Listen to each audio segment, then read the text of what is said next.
Que a graça de nosso Pai em Cristo Jesus, na companhia do Espírito Santo, nos venha redimir e nos acolha também nesse momento de reflexão na santa palavra de nosso Deus.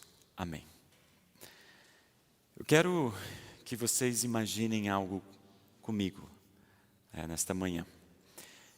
Eu quero que vocês imaginem que vocês estão caminhando numa cidade que está em ruínas.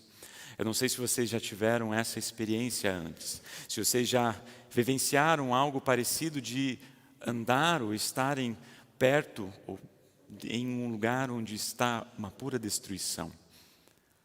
Mas tente imaginar uma cidade antiga em ruínas. Tente visualizar as grandes pedras que agora são apenas entulhos, grandes prédios que antes eram vistosos aos olhos, agora não são apenas entulhos que estão ali jogados. Casas que antes eram bonitas, agora são apenas as paredes. E que falar do grandioso templo, que foi prometido, foi falado no período de Davi, mas foi realmente feito no tempo de Salomão. Tente visualizar o vazio de um lugar assim. O que antes vocês tinham pessoas conversando, pessoas trabalhando, era um lugar cheio de vida, mas agora é um lugar sem vida e sem esperança.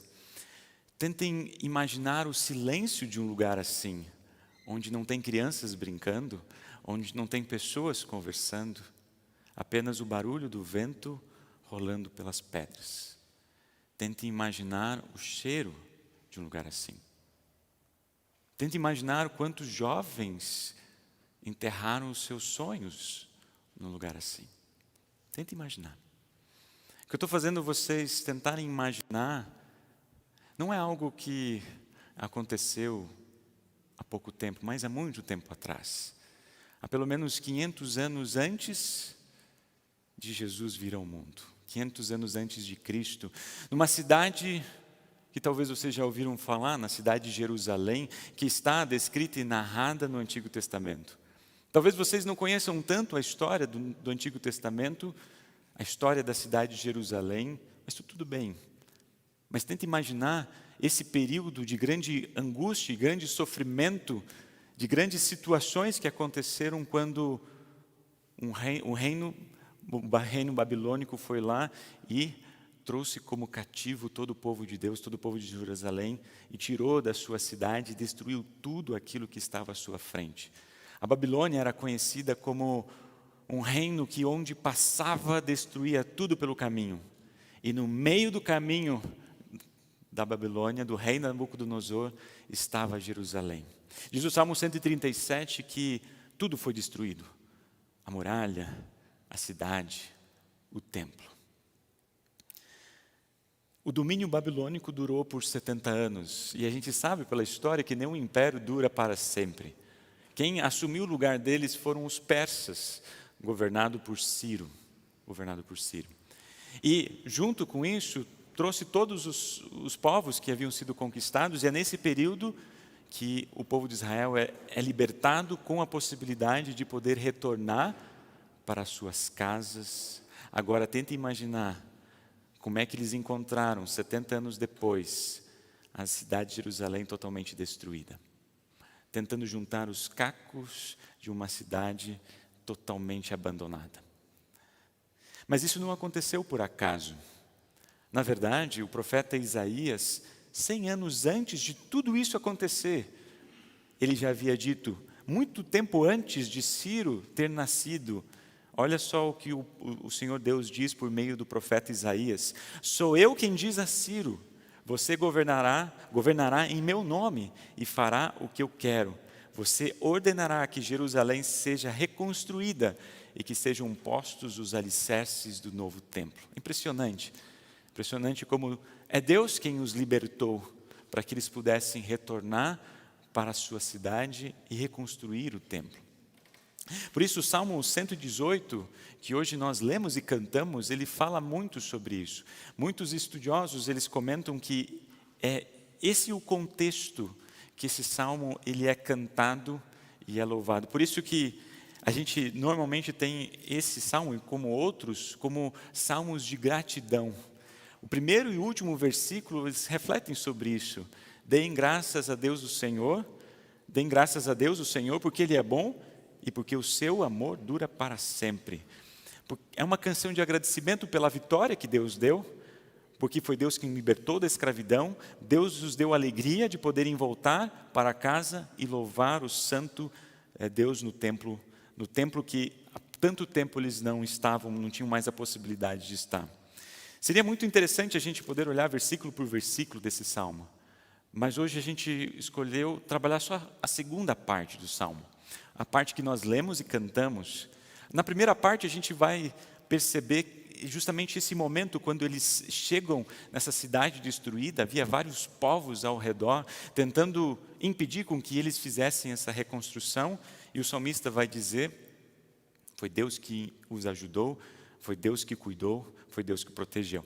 E agora a segunda parte do salmo reflete mais esse contexto de gratidão, de reconhecimento, da alegria deles poderem louvar a Deus no santo templo, quando entram nos portões do templo.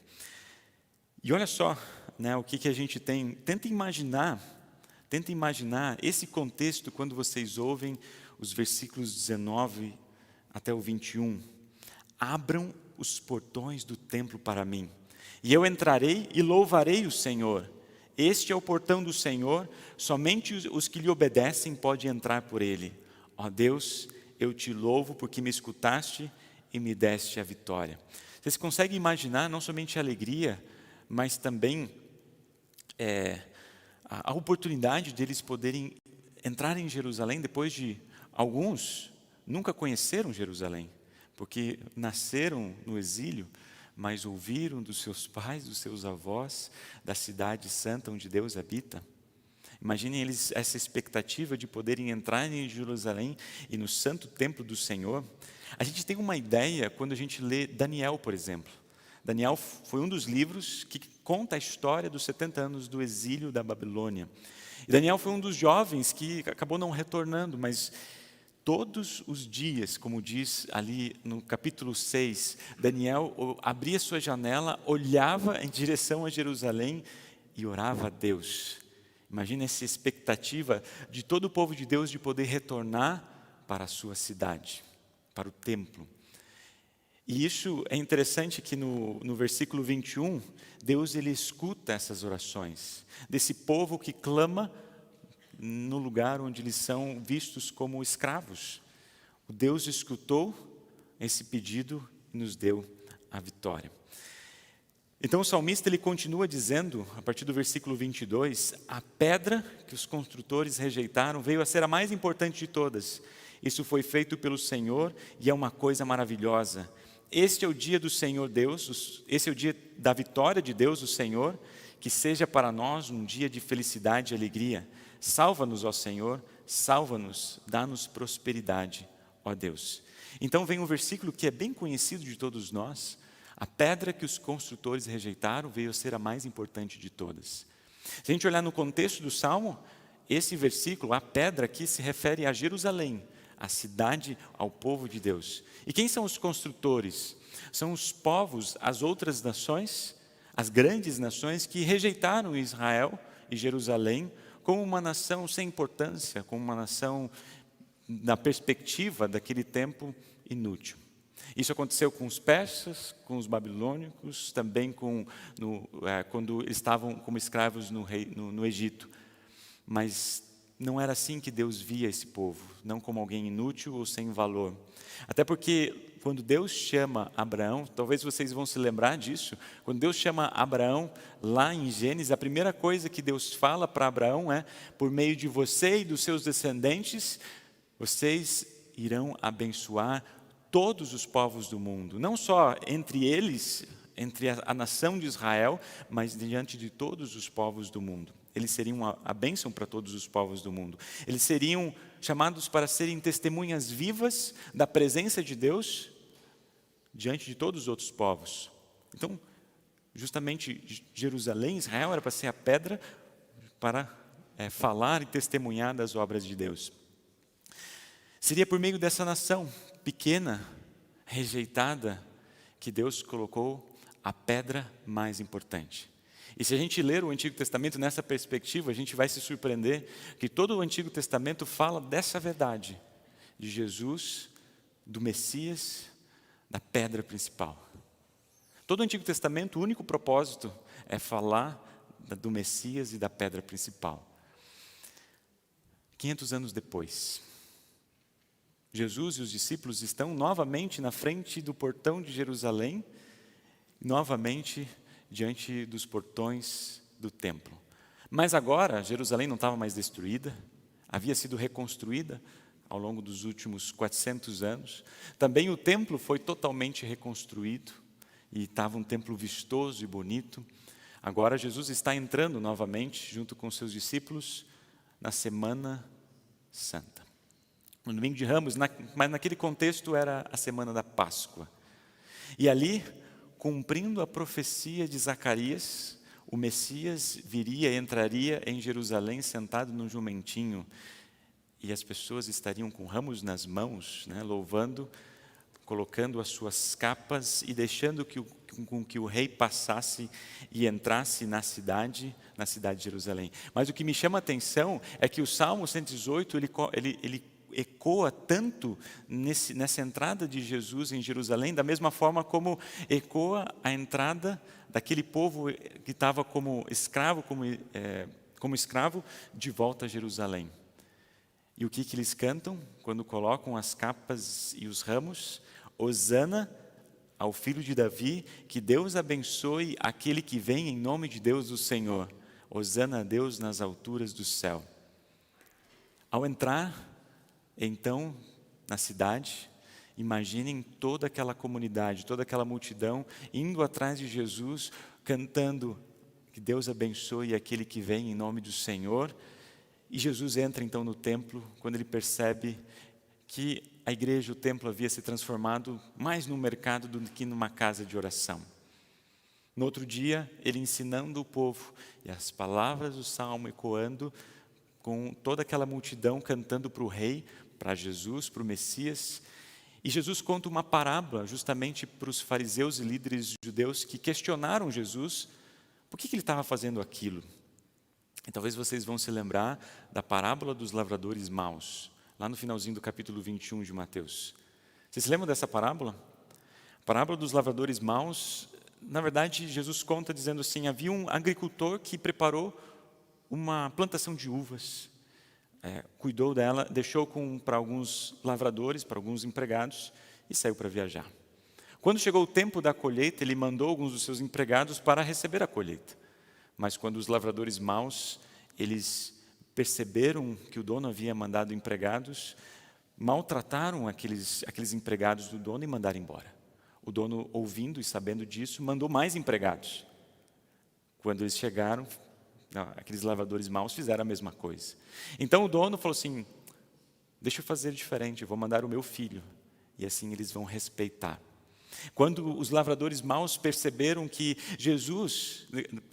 o filho do dono estava indo lá para pegar a colheita, eles disseram, este é o filho do dono, ele vai herdar a plantação, vamos matá-lo e a plantação será nossa. E diante dessa história, Jesus perguntou para aqueles que estavam ouvindo, especialmente para os líderes judeus e os fariseus, o que o dono dessa plantação deveria fazer? E eles logo responderam, o dono vai matar esses lavradores maus e colocar outros para cuidar. E por que Jesus contou essa parábola? Essa parábola é um resumo de todo o Antigo Testamento, onde Deus havia confiado a sua plantação ao seu povo, havia mandado profetas para anunciar anunciar os feitos maravilhosos de Deus, mas ao invés de ele receber, eles os rejeitaram, mandaram embora. Então o que Deus faz? Ele envia seu filho. E aqui é muito significativo, porque a semana, daqui a alguns dias, esse mesmo Jesus, ele seria morto. Então ele estava já anunciando aquilo que eles fariam com a pedra principal. E Jesus está dizendo aqui, logo no final daquela parábola, Jesus diz, a pedra que os construtores rejeitaram veio a ser a mais importante de todas, isso foi feito pelo Senhor, E é uma coisa maravilhosa. Jesus, ele cita as palavras do Salmo, que já estavam sendo ecoadas desde a entrada dele em Jerusalém.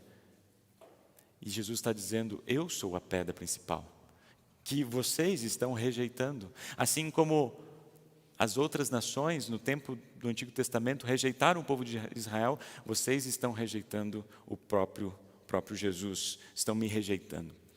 E a gente não precisa, uma coisa maravilhosa é que o texto bíblico, ele é a sua própria voz. E a gente pode ter clareza e certeza que Jesus é a pedra principal, porque o próprio texto bíblico afirma isso. Não só Jesus afirmando, mas também Lucas, quando ele escreve Atos, ele deixa muito claro quando ele diz, Jesus é aquele quem as Escrituras Sagradas dizem, a pedra que os construtores rejeitaram veio a ser a principal de todas. Ou talvez vocês vão se lembrar que quando Jesus ele pergunta para os discípulos, o que as pessoas dizem quem eu sou? Alguns responderam João Batista, outros os profetas ou Elias. Então, Jesus pergunta diretamente para os discípulos, e vocês, quem vocês dizem que eu sou? Então Pedro, como porta-voz dos discípulos, disse, tu és o Cristo, o Filho do Deus vivo. Então Jesus responde dizendo, você é Pedro, e sobre esta pedra construirei minha igreja.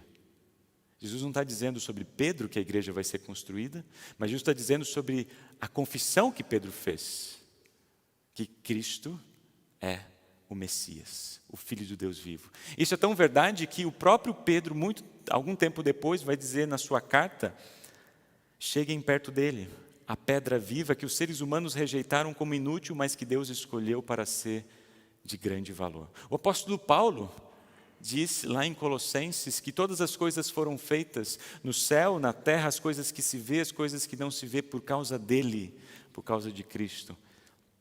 É justamente em Cristo que todas as coisas são redimidas e são perdoadas, todas as coisas encontram sentido e propósito, quando Ele na cruz morre por cada um de nós e ressuscita no terceiro dia.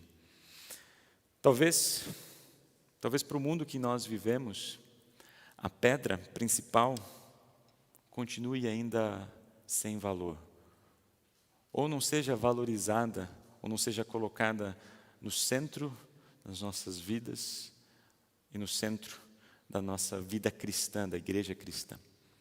Não sei, talvez essa semana e a semana da Páscoa não vão ser tão importantes para muitas pessoas. Talvez para o mundo em que vivemos, ainda a pedra principal continue sem valor. Talvez para o mundo, essa pedra seja apenas uma das pedras de entulho de uma cidade ou de uma religião destruída. Muitos, infelizmente, vão rejeitar Jesus e a sua obra na cruz. Talvez a igreja cristã seja vista dessa forma. Talvez vocês sejam vistos assim, como pedras vivas, mas sem valor. Sem valor para a sociedade, sem valor para a cultura, sem valor para a vida, para o progresso. Mas, infelizmente, também a gente está percebendo que muitas pessoas estão construindo as suas vidas, baseando as suas vidas, baseando as suas convicções, confiando o seu futuro, rejeitando a pedra mais importante, a pedra principal. Mas nós sabemos, por outro lado, que Jesus é a pedra principal que fundamenta a nossa vida e a nossa esperança. Em Cristo nós sabemos que nós estamos alicerçados e que nessa rocha nós ficaremos em pé, mesmo quando tempestades, angústias, sofrimentos, aflições, elas estiverem e chegarem diante de nós. Que nós renovaremos as esperanças quando momentos difíceis vierem sobre nós. É somente alicerçados nessa pedra que receberemos o maravilhoso presente que Deus nos dá, que é a salvação eterna. E é também unidos em Cristo Jesus que Ele nos conduz a caminharmos rumo àquilo que Ele prometeu a cada um de nós, a vida eterna, a ressurreição do corpo, a vida eterna, para, como igreja cristã, todos aqueles que confessam o Seu nome possam celebrar essa vitória. Queridos amigos, se na caminhada de vocês existirem pessoas, e com certeza vão existir pessoas que talvez não tenham Cristo como a pedra principal das suas vidas, que possamos ser conduzidos, ser alimentados por essa palavra, para que, assim como Pedro nos disse e nos ensinou, assim como aconteceu no Antigo Testamento, nós possamos ser testemunhas vivas dessa esperança. Ou, como Pedro disse, pedras vivas daquilo que o Senhor tem feito na vida de cada um de nós. Eu sei, talvez vocês devam estar pensando, pedras, elas falam? Não, mas Deus nos dá vida. E Deus nos coloca na sua construção, na sua casa celestial, para que juntos todos nós possamos testemunhar a nova vida do Salvador Jesus. E assim, até aquele dia, a gente continue cantando aquilo que Deus em Cristo nos ensinou para o Rei que vem, para a nossa igreja, para a igreja cristã, mas também para a vida de todos nós. Que Deus abençoe aquele que vem, em nome do Senhor. Daqui do templo do Senhor, nós abençoamos todos vocês. Eu acho que esse é um refrão que a gente pode cantar também, de novo. Eu sei que o André pegou o ukulele, e a gente possa se lembrar desse versículo, que é uma mensagem que ele nos conduz para todo sempre. E nós aqui da igreja possamos sempre abençoar todos aqueles que vêm e que conhecem a rocha eterna, nosso Salvador Jesus Cristo. Que Deus abençoe aquele que vem, em nome de Deus, o Senhor. Daqui do templo do Senhor, nós abençoamos todos vocês. Que Deus abençoe aquele que vem, em nome de Deus, o Senhor. Daqui do templo do Senhor, nós abençoamos todos vocês. Deus abençoe todos nós. Amém.